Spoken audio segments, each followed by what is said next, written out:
ভাত দে, আমি ভাত খামু। ওই ভাত দে, ভাত দে, আমার খিদা লাগছে, ভাত দে, তোরা ভাত খামু। আচ্ছা ঠিক আছে, তুমি ভাত খাইবা, তাহলে তুমি ওই টেবিলে যাই বসো। আমি বমু না, তুই আমার ভাত দে, ভাত খামু। ওই তুই আমার ভাত দে, আমি ভাত খামু, আমি বমু না। তুমি তো এখানে দাঁড়ায় থাকলে ভাত পাবা না, তোমার ভাত খাইতে হইলে ওই টেবিলে যাই বসতে হইব, আর তাহলেই তোমাকে ভাত দিবে। ও ওইখানে না বলে আমার ভাত দিব না, তাহলে আমি ওইখানে যা বইতাছি, তুই আমার ভাত দিতে ক। আচ্ছা ঠিক আছে, তাহলে তুমি ওই জায়গায় যাই বসো। ও হো হো, আমি ভাত খামু। এই জন্টু, ওরে ভাত দাও, দেখো কি দিয়ে ভাত খাইতে চাই।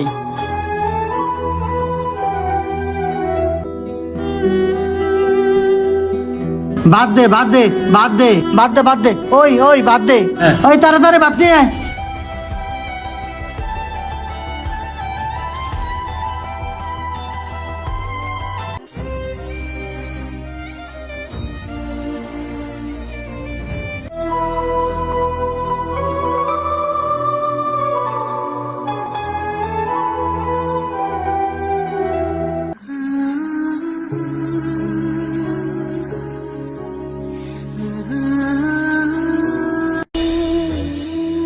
এই জন্টু, ওই টেবিলে মাংস দে।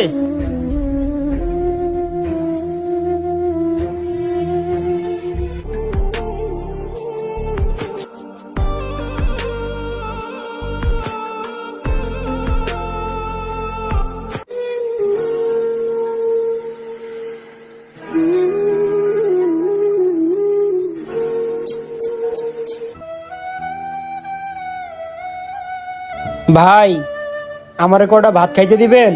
আমি ঢাকা শহরে নতুন আইছি, রাস্তায় পোলাপানে আটকায় আমার মানিব্যাগ টাকা পয়সা সব নিয়ে নিছে, আর খিদার জ্বালায় আমি মরতাছি, পকেটে একটা টাকাও নাই, কি যে করমু কিছুই বুঝতাছি না। আপনি যদি আমারে কটা ভাত খাইতে দিতেন তাহলে ভালোই হতো, খিদায় পেটের ভিতর জ্বালাপুরা করতেছে, আমার তো আবার গ্যাস্ট্রিকের সমস্যা। ভাই, আপনি যদি আমারে কটা ভাত খাওয়াইতেন তাহলে আপনার জন্য আল্লাহর কাছে দুহাত তুলে দোয়া করতাম। যেই তো ছিনতাইকারী আপনার টাকা পয়সা মানি ব্যাগ সব নিয়ে গেছে, আপনার খিদা লাগছে, খাইবেন, কি আর করার আছে, কোনো সমস্যা নাই, ঠিক আছে, কোনো টাকা পয়সা দেওয়া লাগবে না, আপনি যা বসেন, আপনার খাবার দিচ্ছে। ঠিক আছে ভাই, আমি আপনার জন্য আল্লাহর কাছে দোয়া করব। ঠিক আছে ভাই, যান। ভাই, আল্লাহ আপনার ভালো করুক। এই জন্টু, ওনারে খাবার দে।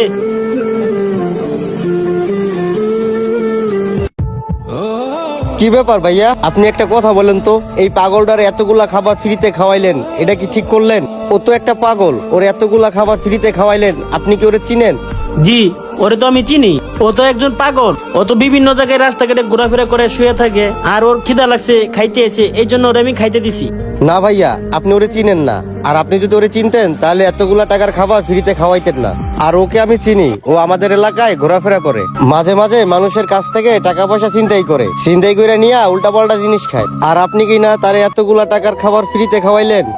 হ্যালো বন্ধুরা, আজকে আমি তোমাদের সাথে এমন একটা আকর্ষণীয় আন্তর্জাতিক প্ল্যাটফর্মের সাথে পরিচয় করে দিতে চাই, এবং তোমরা যদি ভবিষ্যৎবাণী করতে চাও তাহলে এখানে আইফোন, ল্যাপটপ, গাড়ি সহ আরো অনেক নগদ পুরস্কার পাওয়ার সুযোগ পাও। তোমাদেরকে এই প্ল্যাটফর্মে টাচ, ক্রিস্টাল এন্ড আন্ডার ওভারের 21 এবং আরো অনেক মজাদার গেমের বিস্তারিত অফার পরিহার করে। এগুলো শিখতে সহজ, খেলতে মজা, এবং তোমাকে পুরস্কার অর্জনের আসল সুযোগ করে দেয়। আইফোন, ল্যাপটপ থেকে আরো অনেক নগদ পুরস্কার। আমার এক্সক্লুসিভ প্রোমো কোড শাইন9 ব্যবহার করে সাইন আপ করলে তোমার টপ আপে 24,000 টাকা পর্যন্ত একটি স্বাগতম বোনাস পাবে। তোমার পুরস্কারের টাকা বিকাশ, ব্যাংক, পেপাল আরো অনেক সহজ পদ্ধতির মাধ্যমে উত্তোলন করতে পারবেন। এবং তোমার যদি কখনো সাহায্যের প্রয়োজন হয় তাহলে 24/7 সমর্থন দল তোমাকে সাহায্য করতে সর্বক্ষণিক প্রস্তুত। মজাতে যোগ দিতে প্রস্তুত তো? তাহলে দেরি কিসের? পিন করা কমেন্টের লিঙ্কে গিয়ে একটা অ্যাকাউন্ট তৈরি করুন। রেজিস্ট্রেশন করতে গিয়ে শাইন9 প্রোমো কোড ব্যবহার করতে ভুলবেন না। তাই বুদ্ধি খাটিয়ে খেলুন, নিরাপদে থাকুন এবং অর্থ উপার্জন করুন। ভাই শুনেন, ও নেশা করে না কি করে ওইটা আমার জানার দরকার নাই। ক্ষুধার্ত মানুষ মাঝে মাঝে আসে, কিন্তু সবসময় আসে না, আইসা বলে খামু খামু, তাই আমি খাবার খাইতে দিই। আমি তো আর খাওয়াই না, খাওয়ানোর মালিক ওই উপরওয়ালা, আমি তো মাত্র ওসিল্লা, আমার ওসিল্লাই আল্লাহ তারে খাওয়াই। আর শুনেন ভাই, ক্ষুধার্ত মানুষ সে নেশা করুক, চোর হোক, ডাকাত হোক, সে কিন্তু একজন ক্ষুধার্ত, আর ক্ষুধার্ত মানুষকে কখনো ফিরে দিতে হয় না। এই যে দেখেন আমার হোটেলে কত মানুষকে খাওয়াই, কই আমার তো লস হয় না। এই যে দেখেন সব টেবিল ভরা, আর আমি যেমনি মানুষকে খাওয়াই তেমনি উপরওয়ালা আমারে অনেক দিছে, আলহামদুলিল্লাহ।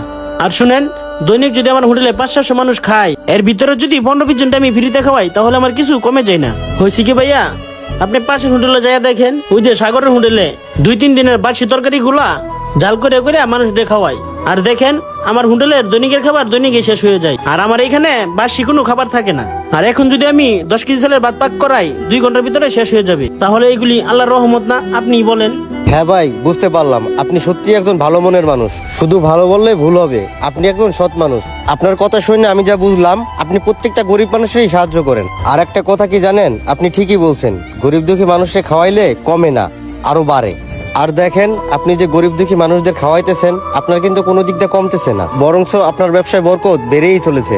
আপনার এখানে এসে আমি অনেক কিছু শিখলাম। যাই হোক, আমি মন থেকে আপনার জন্য দোয়া, আপনি যাতে আরো অনেক বড় হন। শুধু তাই না, ব্যবসা বাণিজ্য যেন আল্লাহ তাআলা অনেক বাড়াই দেয়। আজকের পর থেকে আমি আপনার মতো হওয়ার চেষ্টা করব।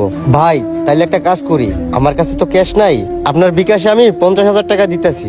সেই টাকা দিয়ে আপনি গরিব দুঃখী মানুষকে খাবার খাওয়াইয়েন। আপনি কিন্তু না করতে পারবেন না ভাই। ভাই আপনার নাম্বারটা বলেন। ওকে ভাই, দেখেন আপনার অ্যাকাউন্টে 50,000 টাকা চলে গেছে। হ্যাঁ ভাই, আসছে। এই টাকাটা দিয়ে যদি গরিব দুঃখী মানুষেরা খায়, আল্লাহ চাইলে তো আমার দিকেও তাকাইতে পারে। যাক, আমি আল্লাহর কাছে দোয়া করি আপনার যে চিন্তা ভাবনা আল্লাহ যেন পাল্টায় দেয়। আরেকটা জিনিস দেখেন, মানুষ কিন্তু আজকাল দান খরচ করে না। আরেকটা জিনিস চিন্তা করে দেখেন, যারা মন থেকে দান খরচ করে আল্লাহ কিন্তু তাদের সয় সম্পদ আরো বাড়াইয়া দেয়। আমি আল্লাহর কাছে দোয়া করি আল্লাহ যেন আপনার সয় সম্পত্তি আরো বাড়াইয়া দেয়, কিন্তু গরিব দুঃখী অসহায় মানুষদেরকে সাহায্য করতে হবে। ঠিক আছে ভাই, আপনি ভালো থাকবেন, তাহলে আমি আসি। রিজিকের মালিক আল্লাহ, আপনি দান করলে কখনোই আপনার সম্পদ কমবে না। তো বন্ধুরা, আমাদের ভিডিওটি যদি আপনাদের কাছে ভালো লেগে থাকে অবশ্যই লাইক কমেন্ট শেয়ার করে সবাইকে দেখার সুযোগ করে দিবেন। ধন্যবাদ।